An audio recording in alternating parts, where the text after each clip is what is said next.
ಬರದ ಮಧ್ಯೆಯೂ ಕರ್ನಾಟಕಕ್ಕೆ ಕಾವೇರಿ ಶಾಕ್ ಅನ್ನು ಕೊಟ್ಟಿದೆ. ತಮಿಳುನಾಡಿಗೆ ನೀರು ಬಿಡೋಕೆ ರೈತರು ವಿರೋಧವನ್ನು ವ್ಯಕ್ತಪಡಿಸ್ತಾ ಇದ್ದಾರೆ. ಕುರಿತಂತೆ ಬ್ರೇಕಿಂಗ್ಸ್ ಲಭ್ಯವಾಗ್ತಾ ಇದೆ.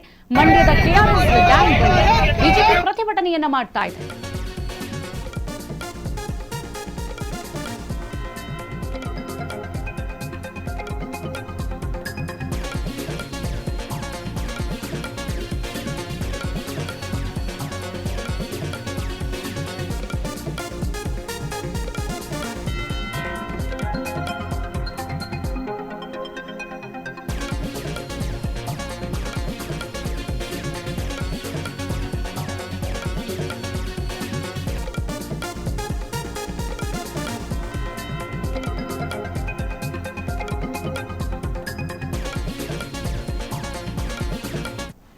ಬರದ ಮಧ್ಯೆ ಕರ್ನಾಟಕಕ್ಕೆ ಕಾವೇರಿ ಮತ್ತೆ ಶಾಕ್ ಅನ್ನ ಕೊಟ್ಟಿದೆ. ತಮಿಳುನಾಡಿಗೆ ನೀರು ಬಿಡೋಕೆ ರೈತರ ವಿರೋಧದ ನಡುವೆ ಈಗ ಮಂಡ್ಯದ ಕೆಆರ್ಎಸ್ ಡ್ಯಾಂ ಬಳಿ ಬಿಜೆಪಿ ಕೂಡ ಪ್ರತಿಭಟನೆಯನ್ನ ಮಾಡ್ತಾ ಇದೆ.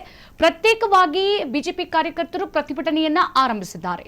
ಸಾಮೂಹಿಕ ಪ್ರತಿಭಟನೆಯನ್ನ ಬಿಟ್ಟು ಪ್ರತ್ಯೇಕವಾಗಿ ತಂಡವಾಗಿ ಈಗ ಕೆಆರ್ಎಸ್ ಬಳಿ ಪ್ರೊಟೆಸ್ಟ್ ಅನ್ನ ಮಾಡಲಾಗ್ತಿರುವಂತದ್ದು. ಬಿಜೆಪಿ ರೈತ ಮೋರ್ಚಾ ಹಾಗೆ ಮಹಿಳಾ ಮೋರ್ಚಾದಿಂದ ಪ್ರತಿಭಟನೆಯನ್ನ ಮಾಡಲಾಗ್ತಾ ಇದೆ. ಕಾಂಗ್ರೆಸ್ ಸರ್ಕಾರದ ವಿರುದ್ಧ ಘೋಷಣೆಯನ್ನ ಕೂಗಿ ಪ್ರತಿಭಟನಾಕಾರರು ಆಕ್ರೋಶವನ್ನ ವ್ಯಕ್ತಪಡಿಸ್ತಾ ಇದ್ದಾರೆ. ಗಮನಿಸ್ತಾ ಇದ್ವಿ, ಇಡೀ ಕರ್ನಾಟಕ ರಾಜ್ಯವೇ ಕಾವೇರಿ ಕಿಚ್ಚು ಹೊತ್ತಿ ಉರಿತಾ ಇರುವಂತದ್ದು. ಇದರ ಮಧ್ಯೆ ಈ ಒಂದು ಕಾವೇರಿ ಕಿಚ್ಚು ಶುರುವಾಗಿ 2-3 ದಿನ ಆದ್ಮೇಲೆ ಈಗ ಬಿಜೆಪಿ ಪಾಳಿಗೆ ಎಂಟ್ರಿ ಕೊಟ್ಟಿರುವಂತದ್ದು. ಒಂದು ಕಡೆ ಅನ್ನದಾತರು ಒಂದೊಂದು ಜಿಲ್ಲೆಯಲ್ಲಿ ಬಹಳ ದೊಡ್ಡ ಮಟ್ಟದಲ್ಲಿ ಪ್ರೊಟೆಸ್ಟ್ ಅನ್ನ ಮಾಡ್ತಾ ಇದ್ರೆ. ಬೆಂಗಳೂರು ಮೈಸೂರು ಹೆದ್ದಾರಿಯನ್ನ ತಡೆದು, ಮತ್ತೊಂದು ಕಡೆಗೆ ರಸ್ತೆಯಲ್ಲಿ ಅರೆಬೆತ್ತಲೆಯಾಗಿ, ಮತ್ತೊಂದು ಕಡೆಗೆ ಪೆಟ್ರೋಲ್ ಡೀಸೆಲ್ ಅನ್ನ ಹಿಡಿದು ಪ್ರತಿಭಟನೆಯನ್ನ ಮಾಡ್ತಾ ಇದ್ರೆ.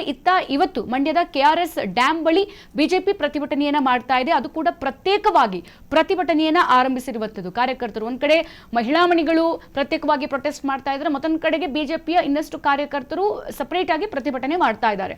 ಸೊ ಸಾಮೂಹಿಕ ಪ್ರತಿಭಟನೆಯನ್ನ ಬಿಟ್ಟು ಈಗ ಪ್ರತ್ಯೇಕ ತಂಡವಾಗಿ ಈ ಪ್ರೊಟೆಸ್ಟ್ ಅಲ್ಲಿ ಭಾಗಿಯಾಗಿರುವಂತದ್ದು. ಬಿಜೆಪಿ ರೈತ ಮೋರ್ಚಾ ಮಹಿಳಾ ಮೋರ್ಚಾದಿಂದ ಈ ಒಂದು ಪ್ರತಿಭಟನೆಯನ್ನ ಮಾಡಲಾಗ್ತಾ ಇದೆ. ಕಾಂಗ್ರೆಸ್ ಸರ್ಕಾರದ ವಿರುದ್ಧ ಘೋಷಣೆ ಕೂಗಿ ಆಕ್ರೋಶವನ್ನು ವ್ಯಕ್ತಪಡಿಸ್ತಾ ಇದೆ. ಕರ್ನಾಟಕ ರಾಜ್ಯದ ವಿರುದ್ಧವಾಗಿ, ರೈತರ ವಿರುದ್ಧವಾಗಿ ಕಾಂಗ್ರೆಸ್ ಸರ್ಕಾರ ಈ ಒಂದು ಕಾವೇರಿ ನೀರಿನ ವಿಚಾರವಾಗಿ ನಿಲುವು ತೆಗೆದುಕೊಳ್ತಾ ಇದೆ ಅಂತ ಹೇಳಿಬಿಟ್ಟು ಈ ಪ್ರತಿಭಟನೆಯಲ್ಲಿ ಎಲ್ಲರೂ ಕೂಡ ಪ್ರತಿಭಟಿಸ್ತಾ ಇದ್ದಾರೆ. ರಾಜ್ಯ ಸರ್ಕಾರವನ್ನ ತರಾಟೆಗೂ ಕೂಡ ತೆಗೆದುಕೊಂಡಿದ್ದಾರೆ. ರೈತರ ಹಿತ ಕಾಪಾಡುವಲ್ಲಿ, ಕರ್ನಾಟಕದ ಹಿತ ಕಾಪಾಡುವಲ್ಲಿ ರಾಜ್ಯ ಸರ್ಕಾರ ಎಡವಿದೆ ಅಂತ ಹೇಳಿಬಿಟ್ಟು ಪ್ರತಿಭಟಿಸ್ತಾ ಇರುವಂತದ್ದು. ಈಗ ಈ ಡಿ.ಕೆ. ಶಿವಕುಮಾರ್ ಅವರಿಗೆ ಬಹಳ ದೊಡ್ಡ ಅಗ್ನಿ ಪರೀಕ್ಷೆ ಇರುವಂತದ್ದು. ಈಗ ಒಂದ್ ಕಡೆಗೆ ಬಿಜೆಪಿಯಲ್ಲೂ ಕೂಡ ತನ್ನ ಒಗ್ಗಟ್ಟಿಲ್ಲ ಅನ್ನೋದನ್ನ ಈ ರೀತಿಯಾಗಿ ಪ್ರದರ್ಶಿಸ್ತಿದ್ಯಾ ಅನ್ನೋದನ್ನ ಕಾದು ನೋಡ್ಬೇಕು. ಯಾಕಂತಂದ್ರೆ ಪ್ರೊಟೆಸ್ಟ್ ಅಂತ ಬಂದ್ರೆ ಅದು ಕೂಡ ಕಾವೇರಿ, ಪ್ರತಿಯೊಬ್ಬರು ಕುಡಿಯೋದು ಕಾವೇರಿ ನೀರೇ. ಅಲ್ಲಿರೋರು ಯಾರು ಪ್ರತ್ಯೇಕವಾಗಿ ಒಬ್ರು ಬಿಸ್ಲರಿ, ಒಬ್ರು ಇನ್ನೊಂದು ಕಿನ್ಲೆ ನೀರ ತರ ಕುಡಿಯಲ್ಲ, ಎಲ್ಲರೂ ಕುಡಿಯೋದು ಕಾವೇರಿ ನೀರೇ. ಆದ್ರೆ ಈ ಪ್ರತಿಭಟನೆ ಯಾಕೆ ಪ್ರತ್ಯೇಕವಾಗಿ ಆರಂಭಿಸಿದ್ದಾರೆ ಅನ್ನುವಂಥದ್ದು ಒಂದು ಬಹಳ ಡೌಟ್ಫುಲ್ ಆಗಿರುವಂತ ಪ್ರಶ್ನೆ. ಇದ್ರ ಮಧ್ಯೆ ಸಾಮೂಹಿಕವಾಗಿ ಬಿಟ್ಟು ಪ್ರತ್ಯೇಕ ತಂಡಗಳಾಗಿ ಈಗ ಬಿಜೆಪಿ ರೈತ ಮೋರ್ಚಾ ಮಹಿಳಾ ಮಂಡಳಿ ಇವರು ಪ್ರೊಟೆಸ್ಟ್ ಮಾಡ್ತಿದ್ದಾರೆ. ಮತ್ತೊಂದು ಕಡೆಗೆ ಬಿಜೆಪಿಯ ಕಾರ್ಯಕರ್ತರು ಸಪರೇಟ್ ಆಗಿ ಪ್ರೊಟೆಸ್ಟ್ ಅನ್ನ ಮಾಡ್ತಾ ಇದ್ದಾರೆ. ಸೊ ಓವರ್ ಆಲ್ ಅದು ಸಪರೇಟ್ ಅದು ಎಂತದೇ ಇರಲಿ, ಆದ್ರೆ ಪ್ರೊಟೆಸ್ಟ್ ಮಾಡ್ತಾ ಇರೋದು ಮಾತ್ರ ಕಾವೇರಿ ನೀರಿಗಾಗಿ. ಕಾವೇರಿ ನೀರನ್ನ ಬಿಡೋದಕ್ಕೆ ಸಾಧ್ಯ ಇಲ್ಲ. ಇಷ್ಟು ದಿನ ಜಿಲ್ಲೆಗಳ ಹೊರವಲಯದಲ್ಲಿ ಪ್ರೊಟೆಸ್ಟ್ ಮಾಡ್ತಾ ಇದ್ರೆ, ಇವತ್ತು ಕೆಆರ್ಎಸ್ ಡ್ಯಾಂ ಬಳಿಯೇ ಹೋಗಿ ಪ್ರೊಟೆಸ್ಟ್ ನಡೆಸ್ತಾ ಇರುವಂತದ್ದು. ಅದ್ ಯಾರು ಬರ್ತಿರೋ ಬನ್ನಿ, ಕಾವೇರಿನ ಹೇಗ್ ಬಿಟ್ಕೊಡ್ತಿರೋ ನೋಡೇ ಬಿಡೋಣ ಅಂತ ಹೇಳ್ಬಿಟ್ಟು ಇವಾಗ ಬಿಜೆಪಿ ಅಧಿಕೃತವಾಗಿ ಕೆಆರ್ಎಸ್ ಡ್ಯಾಂ ಬಳಿ ನಿಂತ್ಕೊಂಡು ಪ್ರೊಟೆಸ್ಟ್ ಅನ್ನ ಆರಂಭಿಸ್ತಾ ಇದೆ. ಅಲ್ಲೂ ಕೂಡ ಕಾಂಗ್ರೆಸ್ ಸರ್ಕಾರದ ವಿರುದ್ಧ ಘೋಷಣೆಗಳನ್ನ ಕೂಗ್ತಾ ಆಕ್ರೋಶ ವ್ಯಕ್ತಪಡಿಸ್ತಾ ಇರುವಂತದ್ದು. ರೈತರ ಹಿತ ಕಾಪಾಡುವಲ್ಲಿ ರಾಜ್ಯ ಸರ್ಕಾರ ಎಡವಿದೆ, ಕರ್ನಾಟಕಕ್ಕೆ ಅನ್ಯಾಯ ಮಾಡ್ತಾ ಇದೆ ಅಂತ ಹೇಳಿ ಇಲ್ಲಿ ಘೋಷಣೆಗಳನ್ನ ಕೂಗ್ತಾ ಬಿಜೆಪಿ ಕಾರ್ಯಕರ್ತರು ಪ್ರೊಟೆಸ್ಟ್ ಅಲ್ಲಿ ಭಾಗಿಯಾಗಿರುವಂತದ್ದು. ಈ ಕಡೆ ಕೆಆರ್ಎಸ್ ಡ್ಯಾಂ ಬಳಿ ಒಂದ್ ಕಡೆ ಆದ್ರೆ, ಮತ್ತೊಂದು ಕಡೆಗೆ ಬಿಜೆಪಿಯಿಂದ ವಿಜಯೇಂದ್ರ ಅವರು ಕೂಡ ಪ್ರೊಟೆಸ್ಟ್ ಅನ್ನ ಮಾಡ್ತಾ ಇದ್ದಾರೆ. ಹಾಗಾಗಿ ಡಿ.ಕೆ. ಶಿವಕುಮಾರ್ ಅವರಿಗೆ ಅಗ್ನಿ ಪರೀಕ್ಷೆ.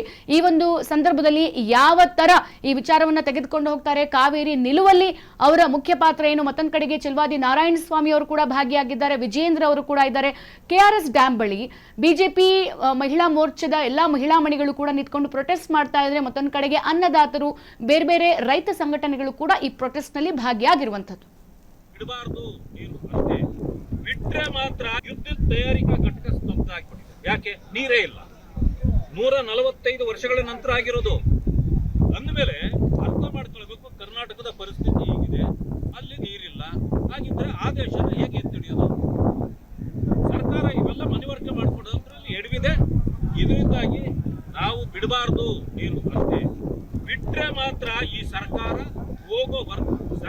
ಹೋಗೋವರೆಗೆ ನಾವು ಬಿಡೋದಿಲ್ಲ. ಅಷ್ಟು ವಿದ್ಯುತ್ ತಯಾರಿಕಾ ಘಟಕ ಸ್ತಬ್ಧ ಆಗಿಬಿಟ್ಟಿದೆ. ಯಾಕೆ? ನೀರೇ ಇಲ್ಲ.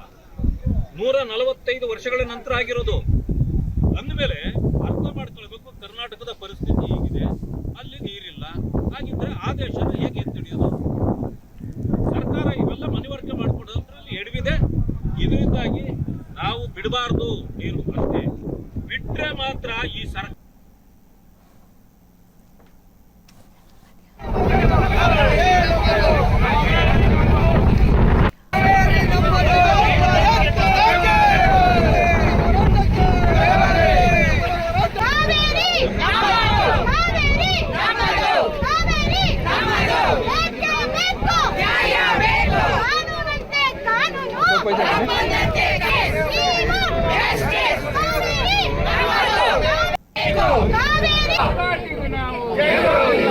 ಕನ್ನಡಿಗರ ಹೋರಾಟಕ್ಕೆ, ರೈತರ ಹೋರಾಟಕ್ಕೆ, ಕೃಷಿಕರ ಹೋರಾಟಕ್ಕೆ, ನೀರಿಲ್ಲ ಇದ್ದರೂ ಕೂಡ ನೀರು ಬಿಡುತ್ತಿರುವ ಸರ್ಕಾರದ ವಿರುದ್ಧ ಎಲ್ಲರ ಧಿಕ್ಕಾರ ಧಿಕ್ಕಾರ. ಸರ್ಕಾರ ಹೋಗೋವರೆಗೆ ನಾವು ಬಿಡೋದು.